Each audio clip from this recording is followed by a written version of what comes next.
Hello students, कैसे हैं आप सब। मैं Ranjan Kumar mathematical mind institute से, और आज हम लोग डिस्कस करेंगे कि इंटीग्रेशन क्या होता है। इंटीग्रेशन बहुत इंपॉर्टेंट टॉपिक है क्लास 12th के सेकेंड टर्म एग्जामिनेशंस के लिए, इसलिए आपको अच्छे से प्रिपरेशन करना होगा।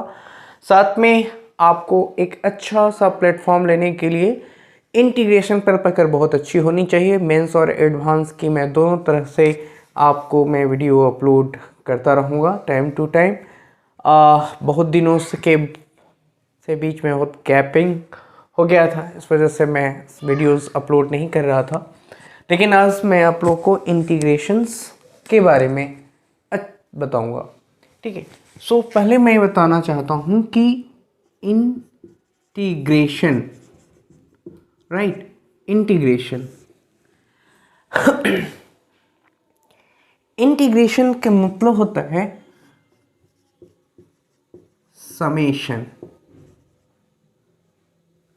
समेशन करना। ओके, ये आपका होता है समेशन करना। मतलब आपका कहने का मतलब ये है कि अगर ये एक्स एक्सिस है और ये वाई एक्सिस है और ये कोई कर्व है, राइट, ये कोई कर्व है, तो इस कर्व से मैं एक लाइन ड्रॉ कर रहा हूँ यहाँ तक, और ये ए है और ये बी है, राइट। समझिए इसको, बहुत इंपॉर्टेंट टॉपिक है। और ये इंटीग्रेशंस आप कैसे फाइंड करेंगे। इंटीग्रेशन का मतलब होता है समेशन करना, area, find the area, find the area of all quadrilateral, all plane figure और 3D फिगर। आप इसका एरिया निकाल सकते हो, किसका, ऑल प्लेन फिगर का, और वॉल्यूम इसका आप लोग जो है इसका एरिया, वॉल्यूम सरफेस एरिया हम लोग 3D का निकाल सकते हैं। तो ये ए है और बी है। समझिए, इसे बहुत इंपॉर्टेंट पार्ट में बताने जा रहा हूँ कि ये जो मैं एक यहाँ से क्या कर रहा हूँ, ये समेशन कैसे, यहाँ पर अगर मैं एक पार्ट करने जा रहा हूँ, ठीक है, यानी ए से बी, इसकी लिमिटेशन क्या होगी। तो सबसे पहले यहाँ पर इसको सब्सट्रैक्ट कर लें, और जितना बार b by a in number of times. कहने का मतलब क्या है कि इसका एरिया निकालना बहुत मुश्किल है। कैसे निकालेंगे आप एरिया। तो सबसे पहले अगर मैं इसको यहाँ से, अगर समझिए इसको कि अगर मैं ये लाइन खींच देता हूँ तो ये रेक्टेंगल हो जाएगा। रेक्टेंगल होगा तो इसका एरिया आप निकाल सकते हैं, राइट। लेकिन ये जो गैप छूट जाएगा यहाँ से यहाँ तक, ये बहुत बड़ा एरर हो जाएगा। तो हमें तो ये पूरे रीजन का एरिया फाइंड करना है। एरर हो गया ना। तो सबसे पहले मैथमेटिशियनों ने क्या किया कि इसके, मैं अगर मान लो कि अगर मैं दो पार्ट करना चाहता हूँ यहाँ पर, कि अगर ये a इज इक्वल्स टू 2 है और b इज इक्वल्स टू 4 है, तो मैं चाहता हूँ कि इसे 4 पार्ट में डिवाइड करूँ। तो देखिए, number of time, n means number of division. तो b अगर मैं 1 2 3 और एक और पार्ट में काट लूँ, इसको एक और पार्ट में, इक्वल पार्ट में मैं यहाँ से काट लूँ, राइट। आई बात समझ में। तो इक्वल पार्ट में काटेंगे तो अब रेक्टेंगल जो बन रहा है यहाँ से इस टाइप का बनेगा, यहाँ से इस टाइप का बनेगा, यहाँ से इस टाइप का बनेगा, यहाँ से। अब देखिए, ये अभी भी गैप छूट रहा है, लेकिन पहले जो रेक्टेंगल फॉर्म कर रहा था उसे एक बहुत बड़ा गैप आ रहा था। वो क्या हो रहा था कि एरिया जो है वो हमारा अप्रॉक्सीमेशन नहीं आ रहा था, बहुत ज़्यादा एरर्स आ रहे थे, एक्यूरेट एरिया नहीं आ रहा था, है ना। तो अब मैंने जब रेक्टेंगल्स बनाया तो क्या हुआ कि इसके छोटे छोटे पार्ट्स में गैप हो गया, लेकिन ये सभी के सभी क्या कहलाएंगे, इसका लेंथ, ये इसका ब्रेथ होगा और ये इसका लेंथ होगा, राइट। अब हम और छोटा अगर करें, अगर हम इसे और छोटा करते हैं, 6 पार्ट 6-7 पार्ट में अगर हम डिवाइड करते हैं, रेक्टेंगल बनाते हैं, जैसे मैंने 8 पार्ट करी, 1 2 3 4 5, ऐसे 1 2 3 4 5 6, ठीक है। तो 7 8 9 10 11 12।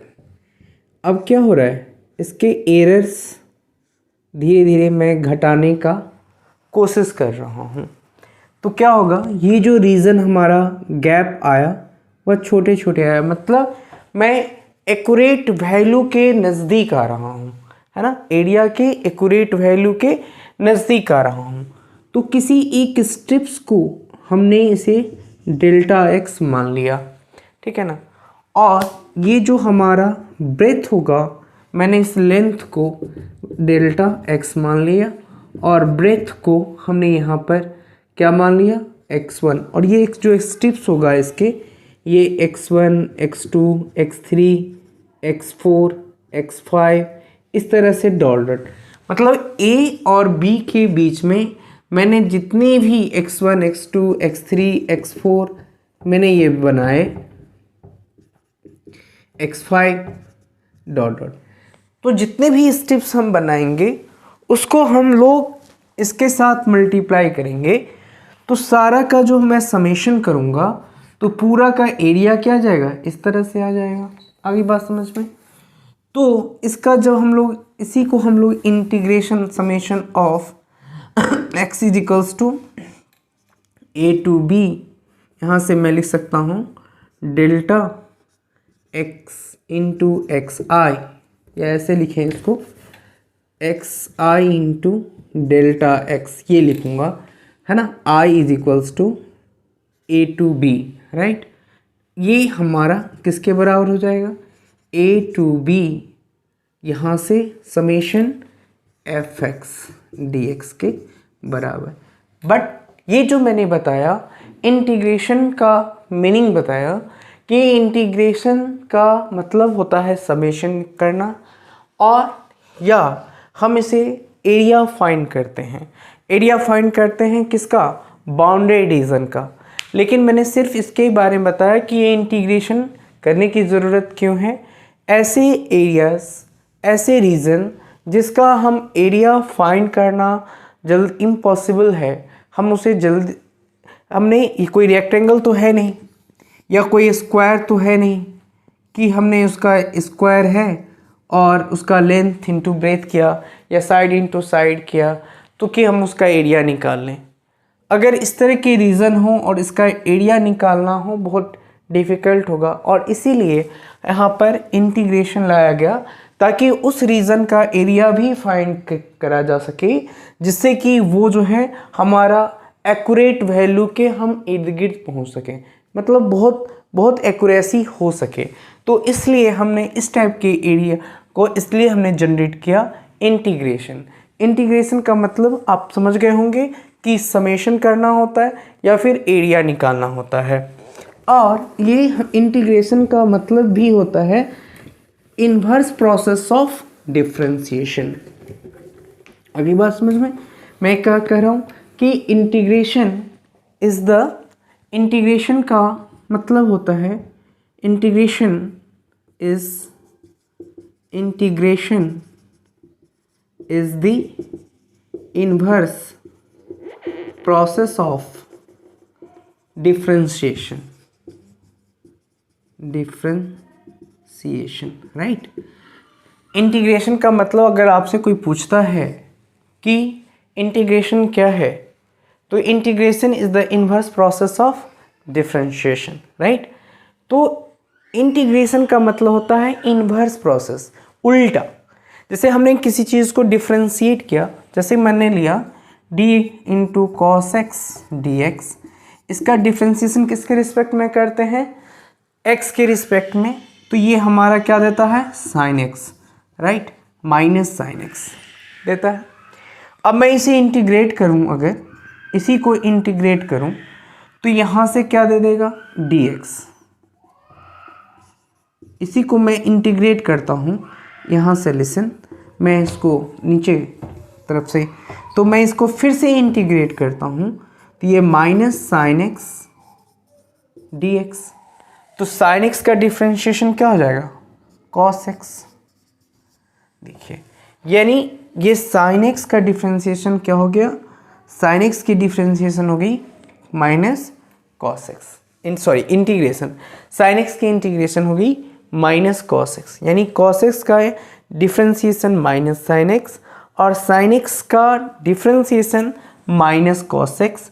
अब ये जो c लगता है इसके बारे में मैं बताऊंगा, बट मैं आपको इतना समझा रहा हूँ कि इंटीग्रेशन का मतलब होता है inverse process of differentiation, right.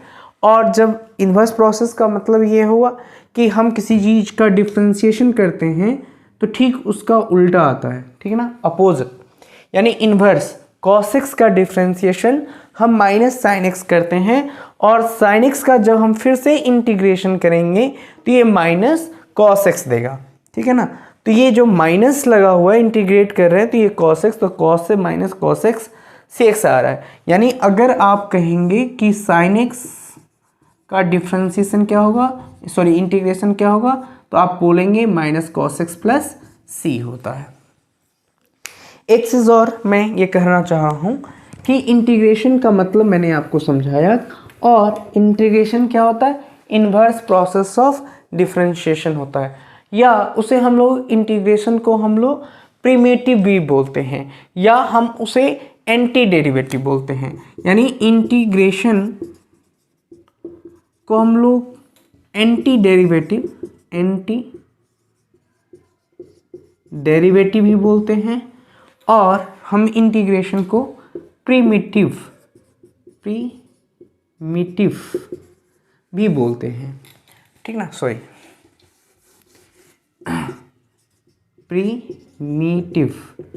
Primitive भी बोलते हैं। यानी आप इंटीग्रेशन को एंटी डेरिवेटिव बोलिए, इन्वर्स प्रोसेस बोलिए या प्रिमिटिव बोलिए, तो इंटीग्रेशन का जो सिंबल होता है ये दिस इज द, इस साइन को हम लोग बोलते हैं symbol of integration, right, symbol of sine of integration. इसको हम लोग सिंबल बोलते हैं या साइन ऑफ इंटीग्रेशन बोलते हैं। आप इसको लिख भी सकते हैं साइन ऑफ इंटीग्रेशन, राइट, ये साइन ऑफ इंटीग्रेशन है। और अगर कोई फंक्शन है उसी को हम लोग क्या बोलते हैं, इस फंक्शन को हम बोलते हैं इंटीग्रैंड, राइट, इस फंक्शन को हम लोग क्या बोलते हैं इंटीग्रैंड, ओके। और अगर यहाँ पर dx लगा हो, तो अगर यहाँ पर fx के साथ, यहाँ पर फिर से मैं समझाऊं कि अगर इसको हम लोग साइन ऑफ इंटीग्रेशन बोलते हैं, साइन ऑफ इंटीग्रेशन, और अगर इसके साथ ये लगा हो, तो इसको हम लोग बोलते हैं fx लगा हो, तो इसको हम लोग इंटीग्रैंड बोलते हैं, राइट। और इसके बाद अगर इसके साथ इस साइन को बोलते हैं साइन ऑफ इंटीग्रेशन। अब ये fx ला दिया तो इसको हम लोग इंटीग्रैंड बोलते हैं, और dx लाया तो integration with respect to x हम लोग बोलते हैं। dx अगर लग गया तो मैं लिखूंगा integration with respect to x। तो अब अगर आपको समझ में आ गया हो कि साइन ऑफ इंटीग्रेशन और fx को इंटीग्रैंड और dx, और इसको हम लोग बोलते हैं इंटीग्रल, ओके, क्या बोलते हैं इंटीग्रल, ओके। तो ये हम लोग इंटीग्रल बोलते हैं या इंटीग्रल।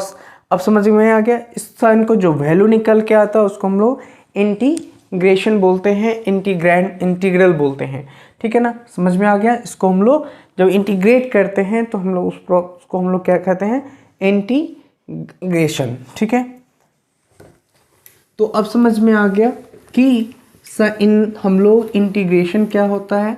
तो इंटीग्रेशन आपको समझ में अच्छे से आया कि इंटीग्रेशन जो है वह इन्वर्स प्रोसेस ऑफ डिफरेंशिएशन है, और इंटीग्रेशन का मीनिंग है समेशन करना, एरिया फाइंड करना। ओके, एरिया फाइंड करना, आगे बात समझ में। इंटीग्रेशन का मतलब क्या होता है, आपका समेशन करना या एरिया फाइंड करना। दूसरी चीज़ मैंने यहाँ पर बताया कि integration is the inverse process of differentiation, यानी आप जिस चीज़ का डिफरेंशिएट कर रहे हो उसको फिर से हम उसको हम लोग फिर से क्या कर रहे हैं, इंटीग्रेट कर रहे हैं। ठीक है ना, सॉरी, उसको इंटीग्रेट कर रहे हैं, उसको सम अप कर रहे हैं। यानी एक डिफरेंशिएशन का मीनिंग क्या होता है, स्लोप फाइंड करना। ठीक है ना, इस पॉइंट का जो point of tangent, slope of जो टेंजेंट है वो हम फाइंड करते हैं, यानी वो डेरिवेटिव निकालते हैं, यानी स्लोप ऑफ टेंजेंट फाइंड करते हैं। और यहाँ पर एडिशन करते हैं, मतलब हम लोग सम अप करते हैं, यानी ये जो है एक दूसरे के क्या है, इन्वर्स प्रोसेस है। तो इसलिए इंटीग्रेशन को क्या नाम दिया गया, inverse integration is the inverse process of differentiation. और मैंने जो सिंबल बताया इसको हम लोग साइन ऑफ इंटीग्रेशन कहते हैं। dx fx को हम लोग इंटीग्रैंड बोलते हैं, dx को हम लोग sign integration with respect to x बोलते हैं। और तब हम लोग जो इंटीग्रेट करते हैं, इंटीग्रेट करने के बाद हम लोग इंटीग्रेशन फाइंड करते हैं, यानी समेशन फाइंड करते हैं। अब मैं आप लोगों को ये बताना चाह रहा हूँ कि आप लोग अब समझ गए होंगे कि डिफरेंशिएशन इंटीग्रेशन का मतलब होता है एंटी डेरिवेटिव फाइंड करना, या क्वेश्चन पूछ सकता है आप एंटी डेरिवेटिव फाइंड करते, इसका मतलब ये नहीं कि एंटी डेरिवेटिव क्या हो, आप उसको इंटीग्रेट ही करेंगे। यानी डिफरेंशिएशन का मतलब डिफरेंशिएशन का एंटी डेरिवेटिव इंटीग्रेशन होता है, यानी ये आप उसको इंटीग्रेट कर रहे हो। ठीक है, दूसरी बात कि इसे हम लोग प्रिमिटिव भी बोलते हैं, तो प्रिमिटिव भी हम लोग फाइंड करते हैं, राइट। तो ये बात समझ में आ गया कि इंटीग्रेशन क्या है। अब मैं आपको ये बताऊंगा कि जो मैंने एक चीज़ बताया है ना, कि आपको सबसे पहले अगर किसी चीज़ का आप डिफरेंशिएशन करते हैं, जैसे मैंने एक fx ले लिया, ठीक है, fx ले लिया, राइट, और dx, सॉरी मैं यहाँ से एक जनरल टर्म बता रहा हूँ कि अगर कोई function y is equals to हमने ले लिया fx, राइट, और अब मैं क्या कर रहा हूँ, y dx is equals to integration of fx dx। तो ये जो आप इसको इंटीग्रेट कर रहे हो तो आपको fx प्लस सी मिला। तो ये जो c है, इंटीग्रेशन करने के बाद जो ये c आता है, इस c को हम लोग आर्बिट्रेरी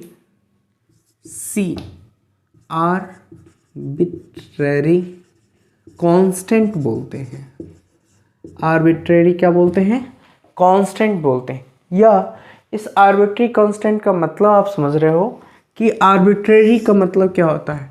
आर्बिट्रेरी का मतलब होता है कि neither variable nor constant. Arbitrary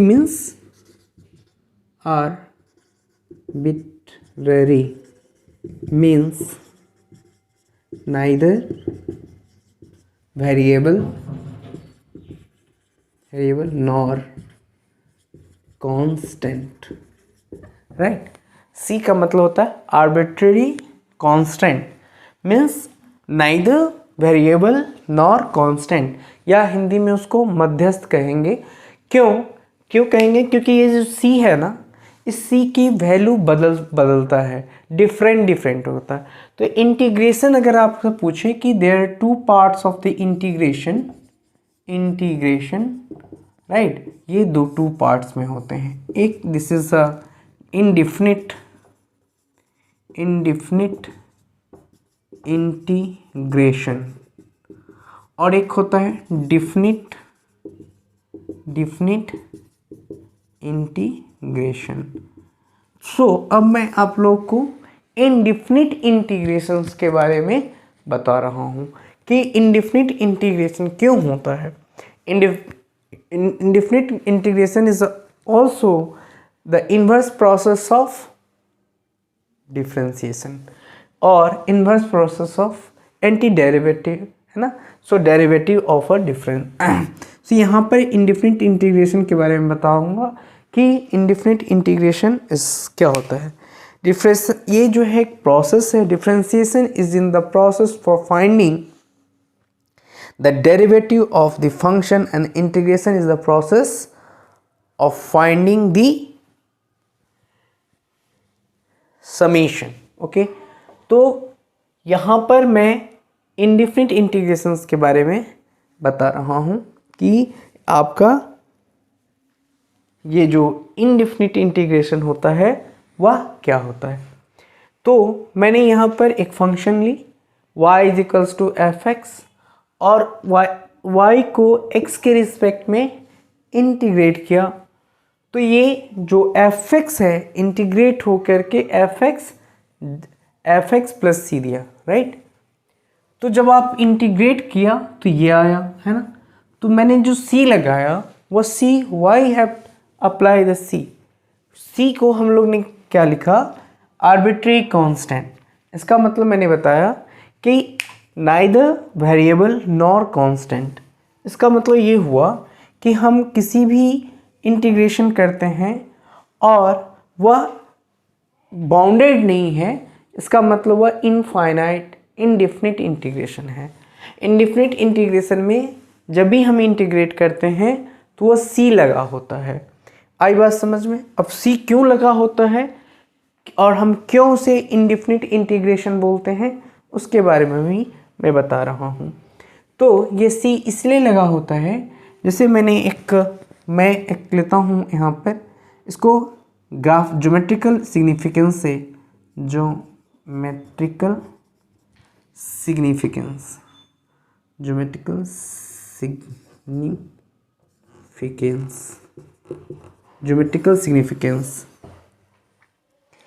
देखिए, मैंने यहाँ लिया y is equals to x square, तो dy by d x is equals to 2x हो गया, ठीक है।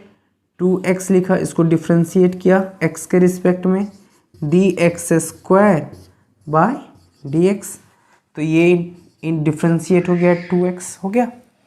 अब मैं फिर से इसे क्या कर रहा हूँ, इंटीग्रेट कर रहा हूँ, ठीक है।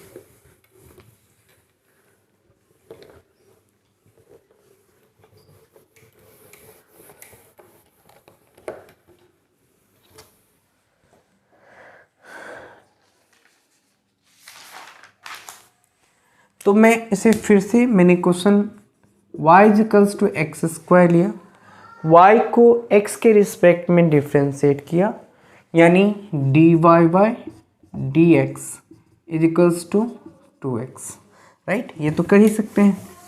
अब फिर से मैं इसे इंटीग्रेट करूं, dy is equals to 2x dx। अब मैं इसको x के रिस्पेक्ट में इंटीग्रेट कर रहा हूं, तो ये क्या देगा, y is equals to 2x square by 2 into plus c, ये 2 से 2 कैंसिल, तो मैं क्या लिखूँगा, x स्क्वायर प्लस c, यह आया हमारा। c हमने लगाया, है ना। अब जरा इसके सिमेट्रिकल ये सेम रहेगा। अगर आप इसका ग्राफ प्लॉट करेंगे, ठीक है, तो x की वैल्यू अगर मैं डिफरेंट c की वैल्यू यहाँ चेंज होगा। अगर मैं c इज इक्वल्स टू 0 लेता हूँ, राइट, मैं एक टेबल बना लेता हूँ ताकि आपको समझ में आए, ठीक है। c और graph of y is equals to x square plus C, y is equals to C square plus C. अब c की वैल्यू 0 लूँगा तो एक्स स्क्वायर देगा, c की वैल्यू x1 दूंगा तो एक्स स्क्वायर प्लस 1 आएगा, c की वैल्यू 2 रखूँगा तो एक्स स्क्वायर प्लस 2 आएगा, c की वैल्यू -1 रखूँगा एक्स स्क्वायर -1 देगा, c की वैल्यू इसी तरह से ये चलते जाएगा, राइट। तो अगर मैं यहाँ से x डैश y डैश ले रहा हूँ, आ गई बात समझ में? तो यहाँ पर आप देख रहे हैं कि x के 0 लेने पर इसका ग्राफ पैराबोला बनेगा, ऐसा कुछ बनेगा। अब अगर 1 लेते हैं तो यहाँ पर 0 है, यहाँ 1 है मान लीजिए, तो इसकी ग्राफ कुछ 1 पर ऐसे बनेगी, राइट। x इक्वल्स टू 2 पर यहाँ पर अगर 1 0 है तो ये 2 होगा, तो इसकी ग्राफ ऐसे जाएगी ना, ये इनफाइनाइट जाएगी। अगर मैं यहाँ पर -1 लेता हूँ तो कुछ -1 मान लीजिए यहाँ है, तो इसकी ग्राफ कुछ -1 से आएगा और ऊपर की ओर जाएगा, ये इनफाइनाइट होगा, राइट। और अगर x की वैल्यू -2 लेता हूँ तो -2 से ऐसे कुछ होगा। यानी ये जो है ये आप देखेंगे तो अगर x इज इक्वल्स टू हम a लेते हैं तो x is equals to a कहीं पे होगा x is equals to a। देखिए सब के सब टेंजेंट आपको यहाँ से पैरेलल दिखेंगे, ये सारे लाइन आपको यहाँ से ये लाइन पैरेलल दिखेगा, ठीक है। और ये सब के सब अगर मैं x इज इक्वल्स टू, तो मैंने बताया कि x इज इक्वल्स टू अगर मैं यहाँ पर इंटीग्रेट कर रहा हूँ तो y is equals to x square plus C आ जा रहा है। और जब मैं इसका ग्राफ प्लॉट बना रहा हूँ यहाँ पर, जैसे कि मैंने यहाँ पर c इज इक्वल्स टू 0 लिया तो यहाँ पर एक्स स्क्वायर आया, c की वैल्यू मैं 1 लूँगा तो एक्स स्क्वायर प्लस 1 आएगा, c की वैल्यू 2 लूँगा तो एक्स स्क्वायर प्लस 2 आएगा, c की वैल्यू अगर -1 लूँगा तो एक्स स्क्वायर माइनस 1 आएगा। और c की वैल्यू अगर मैं c की वैल्यू -2 लेता हूँ तो यह वैल्यू हमारा एक्स स्क्वायर -2 आएगा। तो इसका जो ग्राफ प्लॉट होगा वह क्या होगा, पैराबोलिक होगा, लेकिन वह शिफ्टिंग होगा। जैसे x इज इक्वल्स टू 0 पर ओरिजिन से पास करेगा पैराबोला, और x इज इक्वल्स टू 1 पर यहाँ पर x इज इक्वल्स टू 1 का ग्राफ है, 2 का x इज इक्वल्स टू 2 का ग्राफ है, ये -1 का है, और x इज इक्वल्स टू मैंने c इज इक्वल्स टू -2 का ग्राफ यहाँ पर है।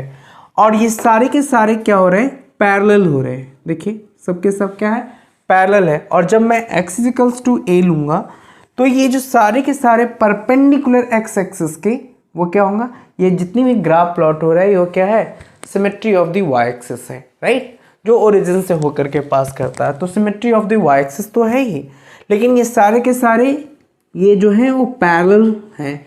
और इसका जो फैमिली ऑफ कर्व होता है same as the slope of the tangent at x is equals to a, यहाँ पर सबके सब क्या हैं, इक्वल हैं, ठीक है। तो ये जो हमारा इसी को हम लोग इसीलिए इसे इंडिफिनिट इंटीग्रेशन कहा गया है, राइट। तो ये समझ में आया कि इंडिफिनिट इंटीग्रेशन क्या होता है और इंडिफिनिट इंटीग्रेशन हम लोग कहते क्यों हैं, ये समझना बहुत ज़रूरी था कि हम लोग इंडिफिनिट इंटीग्रेशंस का क्या कम है, वो बहुत इम्पॉर्टेंट है। अब मैं यहाँ पर सम बेसिक इंटीग्रेशन फॉर्मूला बता रहा हूँ, ठीक है। ये बहुत इम्पॉर्टेंट है क्योंकि ये ऑपरेटर है। तो यहाँ से सबसे पहले xn dx, तो इसका जो इंटीग्रेशन होगा x to the power n+1 upon n+1 plus c, ये बहुत इम्पॉर्टेंट है। इसके बाद हम लोग cos x dx, इसका हम लोग करते हैं sin x प्लस c। इसके बाद थर्ड में हम लोग sin x dx का इंटीग्रेशन करते हैं minus cos x plus c आता है। फोर्थ में अगर मैं यहाँ से sec स्क्वायर x dx करूँ तो इसका इंटीग्रेशन हमारा tan x प्लस c आता है। और अगर मैं यहाँ से cosec square x d x करूँ तो ये माइनस कॉट एक्स प्लस सी आता है, ठीक है। और यहाँ से मैं लिखूँ, ये बहुत इम्पॉर्टेंट है कि यहाँ से 6 में sec x into tan x, sec x का इंटीग्रेशन अगर हमें करना हो तो एक बात जान लें कि ई एक्सपोनेंशियल फंक्शन का हमें यही देगा, और इसमें अगर ए एक्स डी एक्स हो तो हम लोग एक्स अपॉन लॉग ए इसका इंटीग्रेशन होगा। और यहाँ से हम लोग कह सकते हैं कि अगर 1/x इंट हो, 1/x dx हो तो हम लोग log x प्लस सी करते हैं। दूसरा next sec x into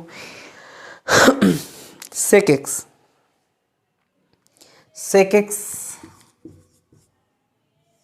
sec x d x, इसको हम लोग लिखते हैं ln sec x plus ten x plus C. और इसी तरह से हम लोग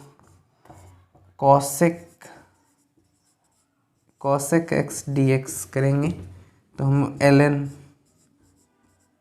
cosec x plus cot x plus C, यहाँ माइनस, ठीक है। तो ये हमारा इम्पॉर्टेंट स्टेटमेंट है जिसे हमें क्या करना होगा, याद रखने की ज़रूरत होगी, ठीक है। तो इसी पर हम लोग क्वेश्चन बेसिकली करते हैं, लेकिन याद रखना कि direct integration cos square x का डायरेक्ट इंटीग्रेशन नहीं होता, तो इसके लिए हम लोग ट्रांसफॉर्म करते हैं कॉस टू एक्स में, और sine square x d x को बाई 2, और यहाँ से हम लोग साइन स्क्वायर एक्स है तो 1 माइनस कॉस 2x अपॉन 2 में इसको क्या करते हैं, डिवाइड करते हैं, फिर उसकी वैल्यू हमें पुट करके इसका सॉल्यूशन निकालते हैं। तो ये हमारा बेसिक फार्मूला है इंटीग्रेशन का, ठीक है। बेसिक फार्मूला इंटीग्रेशन का है जिसे हम लोग इसको हम लोग करेंगे, यूज़ करेंगे, और फिर हम लोग इसका इंटीग्रेशन के साथ साथ जो है क्वेश्चंस भी करेंगे, ठीक है। जैसे मैंने कह दिया कि